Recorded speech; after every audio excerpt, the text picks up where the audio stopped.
Welcome in, everyone, to Picks and Parlays Bettors Edge. We've got a Monday Night Football preview for you. I'm Hannah Mears. That's Andrew Fillipponi.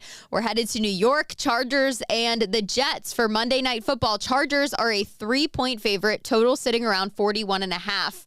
Can the Jets do anything to get this one done, or is this a spot where it's a must-win for Justin Herbert?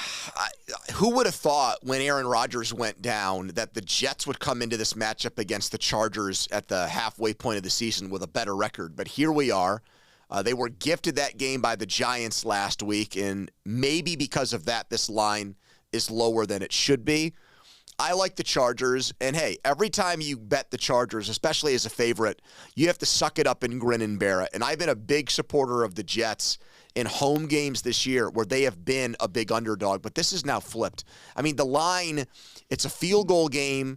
The odds makers expected a field goal game between the Jets and Giants. I think the Chargers are way better than the Giants. I've also hit 70% of my Monday night games, so my gut instinct is pretty good in these spots so far this year, and I think LA, even with their injuries on the offensive side of the ball, with Eckler, with Keenan Allen, and especially Herbert, I think they'll find a way to outscore the Jets. I don't think they can rely upon a 30-yard missed field goal and a miracle play at the end of the game to win this one. I agree. This one. I would say I'd lean toward the Chargers in this one at that number by a field goal. I do think that line's a little perplexing to me because I feel like it could be bigger, technically, if we look at the way the Chargers offense with Eckler being back, how they've looked. However, I do think I'd play the under on this one as well at 41.5 because if there's one thing we know about the New York Jets, it's that they have a good defense right now. They're limiting opponents to 18 points per game. That's the only reason I think that they haven't looked as pathetic as they really could be without Aaron Rodgers this season. So the Chargers have only scored 30 points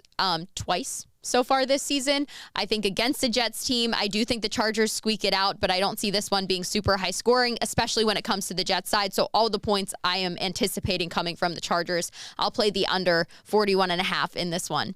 That's our Monday Night Football preview. For more, head over to the Picks and Parlays app.